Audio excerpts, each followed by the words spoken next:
Sound of a high-voltage electrical arc, followed by a sudden dead silence. Voiceover. Calm, cold fury. She said my charger was for the public good, that I was selfish, entitled. She didn't know my last job was designing digital fortresses, and she just declared war on the one man in this town you don't ever want to cross. She thought she was stealing electricity, but she was about to lose so much more. The first time it happened, Marcus assumed it was a mistake, an honest, albeit bizarre, misunderstanding. He'd pulled his graphite gray sedan into the driveway after a grueling 10-hour shift at the cybersecurity firm, his mind still untangling the knots of a particularly nasty ransomware attack.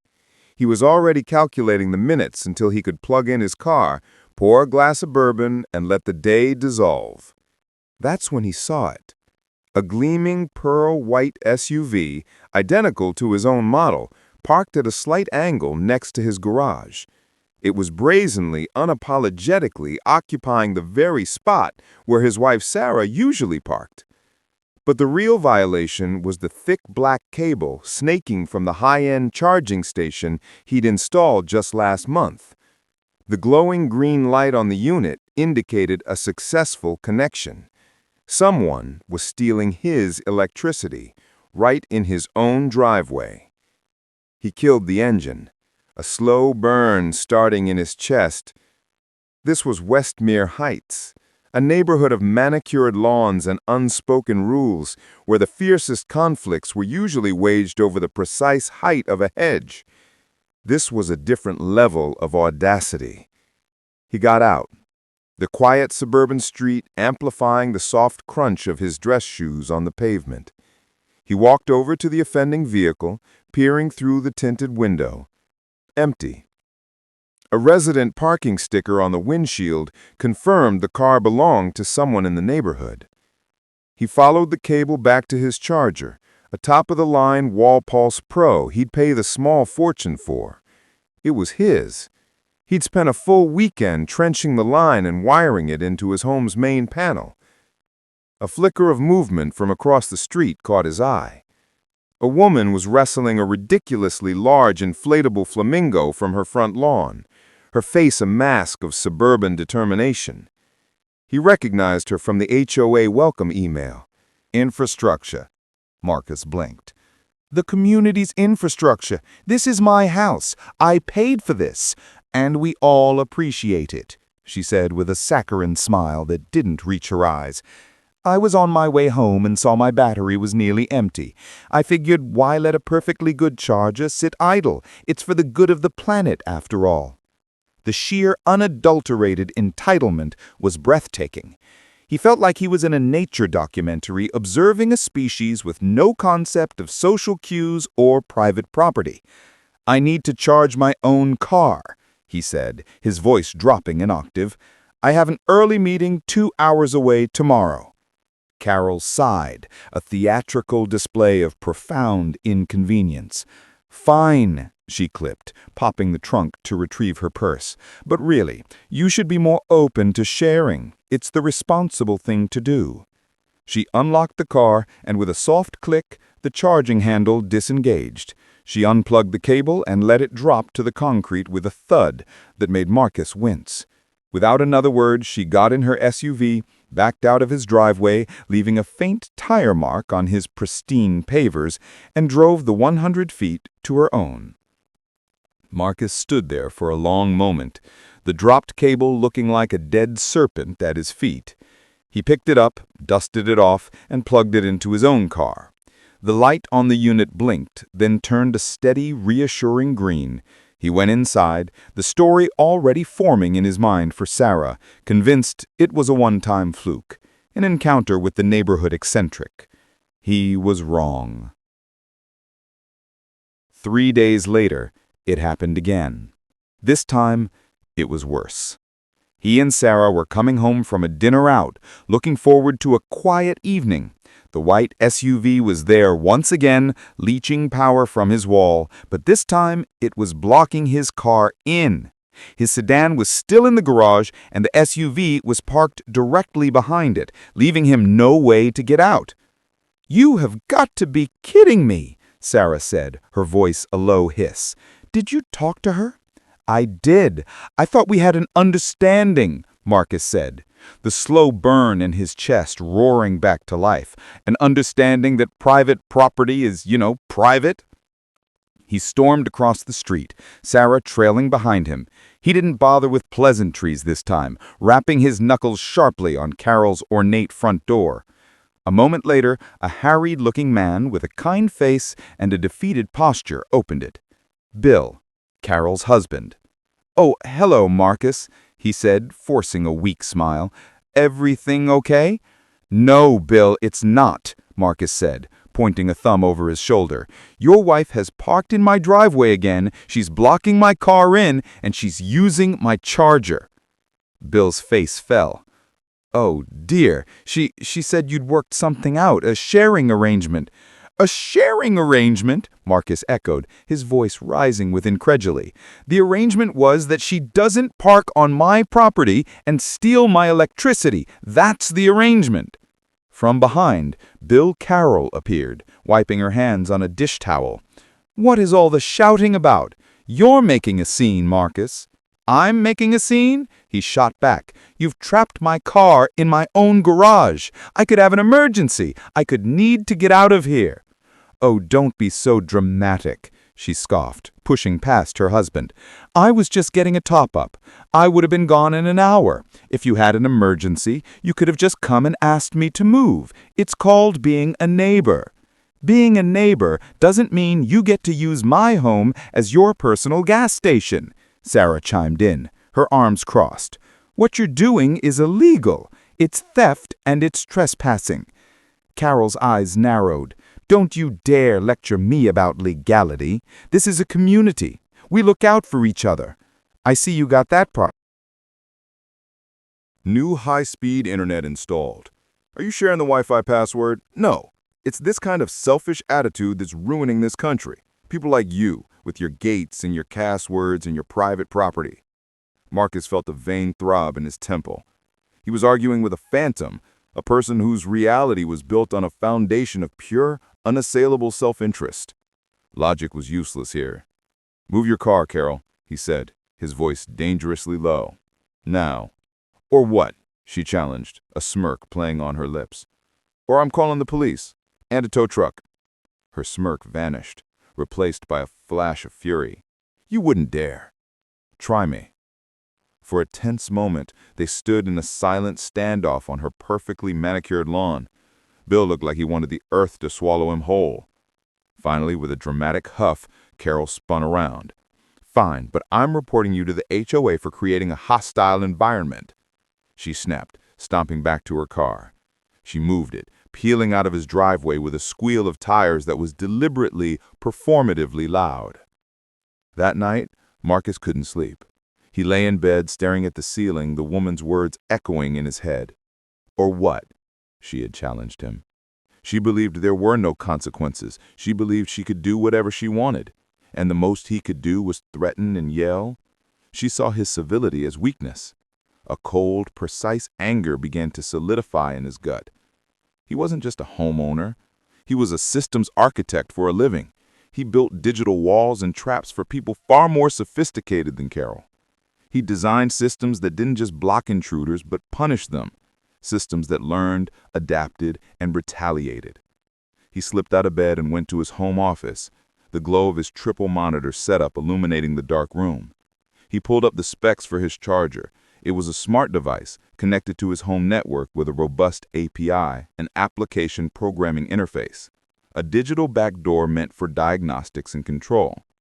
To a layman, it was a way to check his charging status on his phone. To Marcus, it was a weapon waiting to be armed. His fingers flew across the keyboard, the clicks and clacks, a quiet staccato in the sleeping house. He wasn't just a victim anymore. He was a programmer. He started writing a script, a custom piece of code he named Project Nightshade. It was elegant in its simplicity. First, the charger would identify the unique digital handshake of any vehicle that plugged in. An hour passed, then another.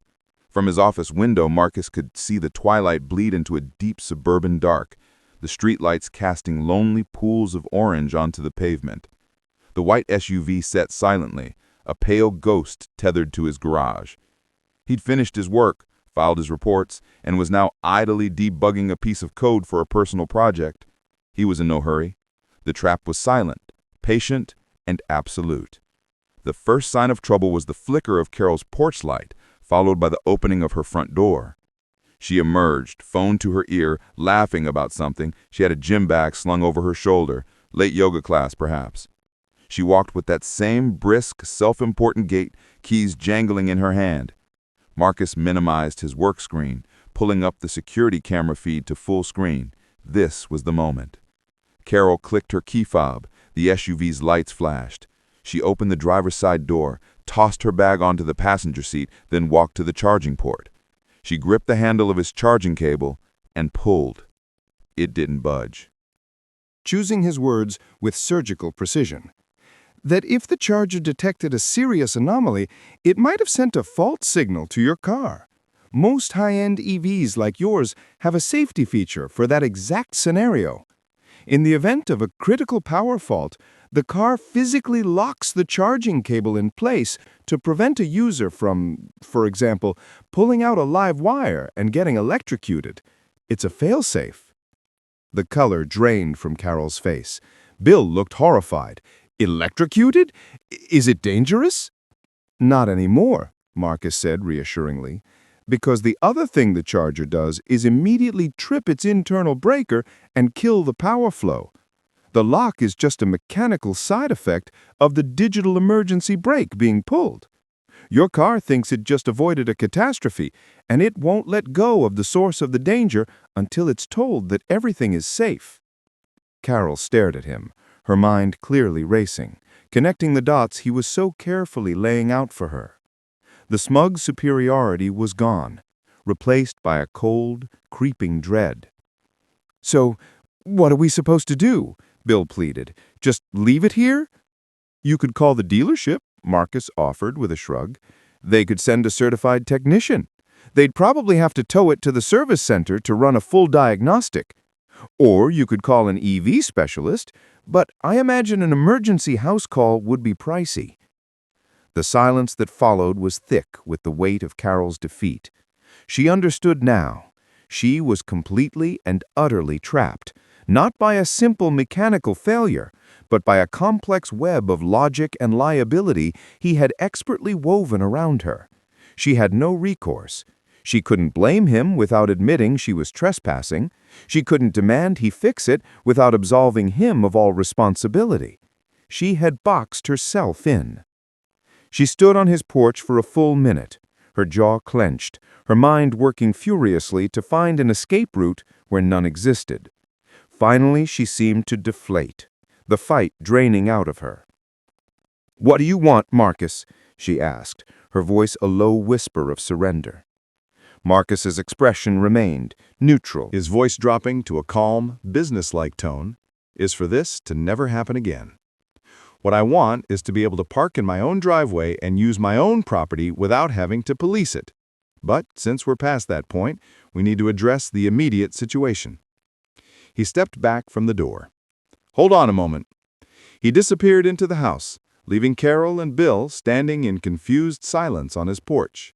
He walked to his office, sat at his desk, and opened a word processor. He typed for a few minutes, his fingers moving with swift efficiency. He created a simple, clean document, then printed it. He also grabbed a small receipt book he used for freelance work. When he returned to the door, he was holding 2 pieces of paper. "This is a simple trespass agreement," he said, handing the first page to Carol. "It states that you acknowledge the charger as private property, that you accessed it without permission, and that you agree never to park on my property or use any of my utilities again. Sign it." Carol stared at the paper as if it were coated in poison. "And this," he said, holding up the receipt book, "is the invoice." The invoice?" Bill stammered. "Yes," Marcus said coolly. "You see, when you called me to your vehicle to diagnose..." The pen in Marcus's hand felt as heavy as a gavel. The two pieces of paper he held were a verdict and a sentence. Carol stared at them, her face a canvas of warring emotions, incandescent rage, stark disbelief, and the icy creeping tendrils of humiliation.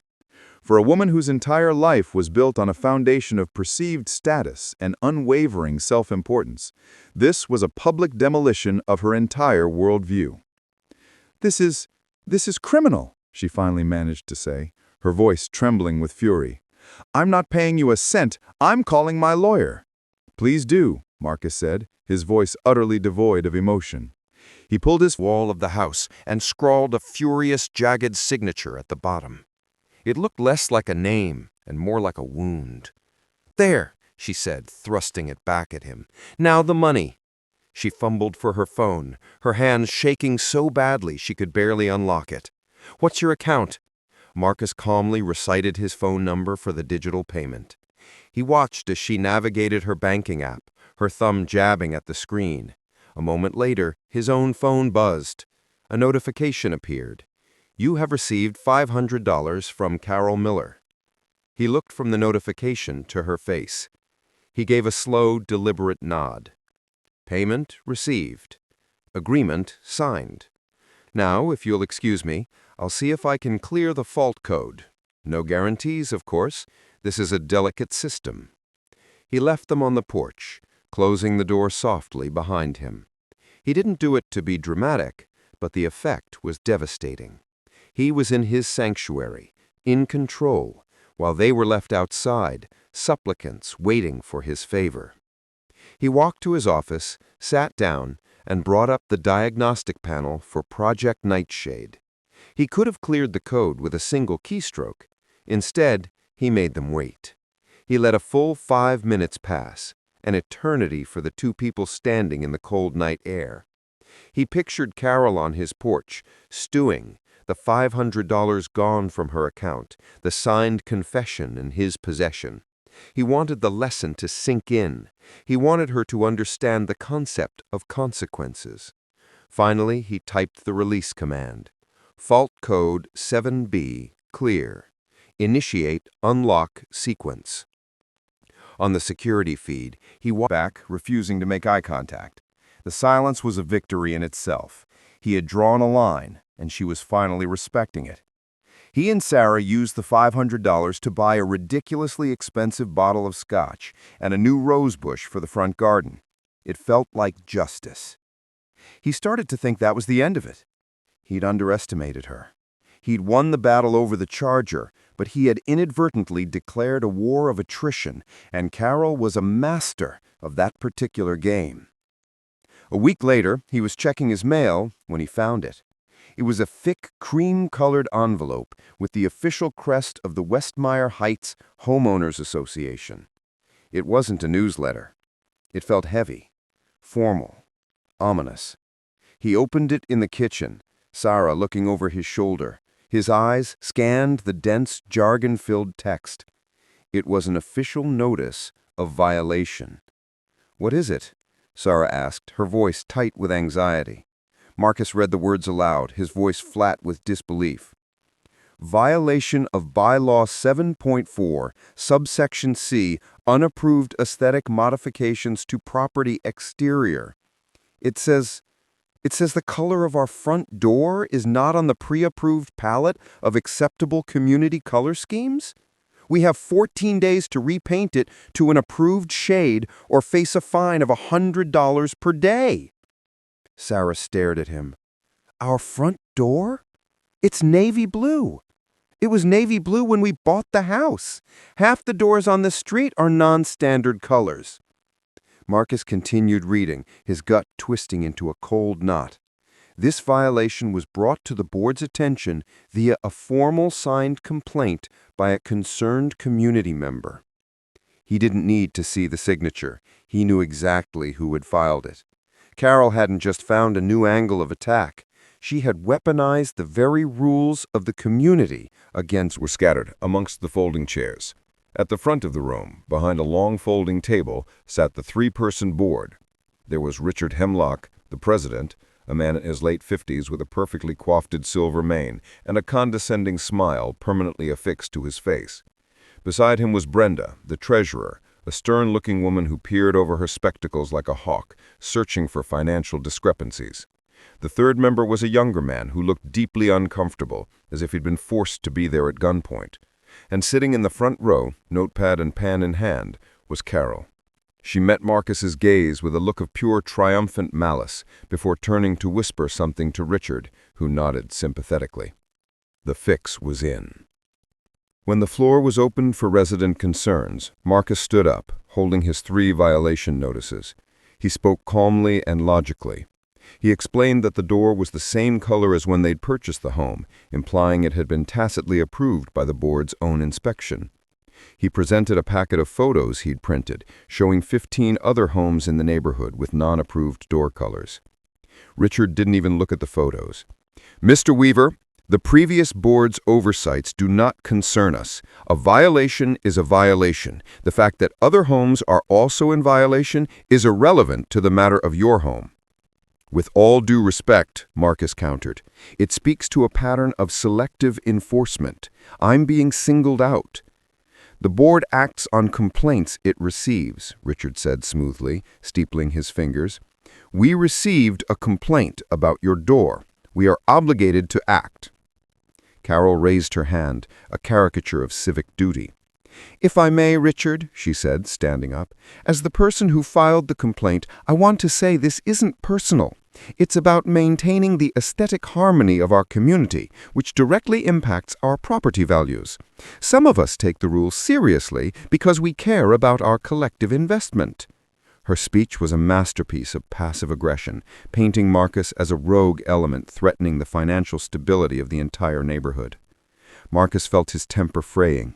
"This isn't about property values. This is a retaliatory action because I stopped you from illegally using my property." The room went quiet. Richard's smile tightened.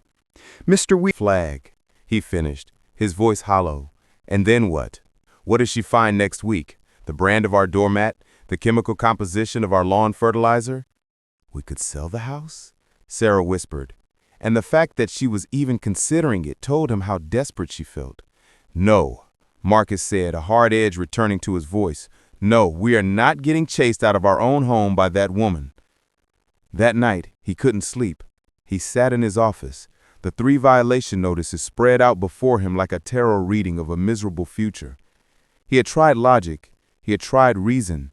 He had been met with a bureaucratic brick wall. Carol and Richard weren't interested in fairness. They were interested in power.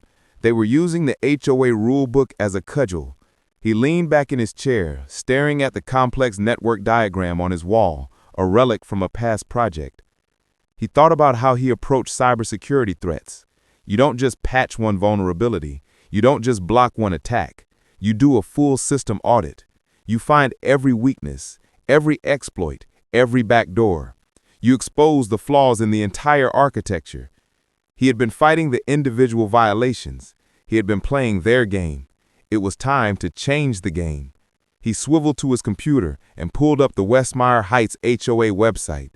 He navigated to the governing documents section and clicked on the link, a massive 280-page PDF, downloaded the covenants, conditions, and restrictions, CCNRs. It was the neighborhood's constitution, a dense labyrinthine document filled with archaic legal language, clauses, subclauses, and amendments. Most residents had never read past the first page. To Marcus, it was source code, and he was about to become its most diligent debugger. Marcus the weapon. Now Marcus was going to show them how to use it. He spent the weekend methodically documenting his findings. He didn't just list the violations, he treated it like a professional cybersecurity audit. For each infraction, he included the bylaw number, a clear description of the violation, a high-resolution, time-stamped photograph, and the prescribed penalty. He put it all together into a sleek, professional report, complete with a table of contents, an executive summary, and appendices. He printed 5 copies and had them spiral-bound at a copy shop. On Monday morning, exactly 1 week after the HOA meeting, a courier delivered a thick, heavy package to Richard Hemlock's front door.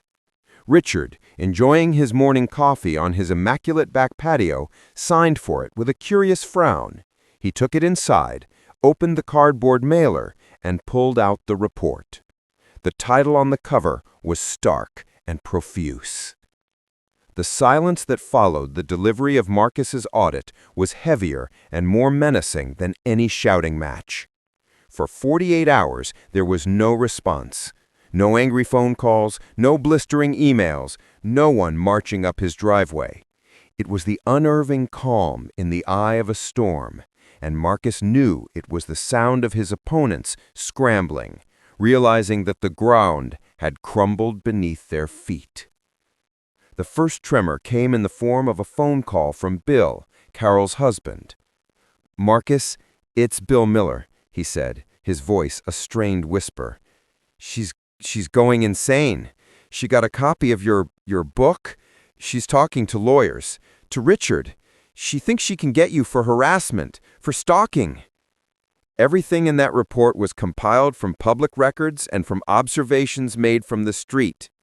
Bill? Walls. The air was thick with anxiety and resentment. When Marcus and Sarah walked in, a hush fell over the room. He wasn't an outcast anymore. He was the man who held everyone's fate in his hands. He took a seat near the front as Richard, looking haggard and drawn, called the meeting to order. Carol sat beside him, her face a mask of rigid fury. "As you all know," Richard began, his voice lacking its usual smug confidence, "a report has been circulated by Mr. Weaver. This report is an unauthorized, deeply biased document born out of a personal vendetta. It is an attempt to sow discord and chaos. Is it inaccurate?" A man from the back shouted. It was George, the elderly neighbor, no longer in his bathrobe, but looking sharp and angry. "Because it says my garden gnome is a violation, and I'd like to know if I should start packing his little bags." The room broke out in a clamor of similar questions. Richard banged his gavel, his authority slipping away with every cry of outrage. "The board will take the report under advisement," he yelled over the noise. "We will review the alleged violations in due course, according to proper procedure." This was Marcus's cue. He stood up, and the room gradually fell silent, all eyes on him. He held a single copy of his full spiral-bound report. "Report. There's no need for a review, Richard," Marcus said, his voice calm and clear, easily carrying through the tense room. "The evidence is all in here. Photographs, bylaw citations, plat maps." A procedure.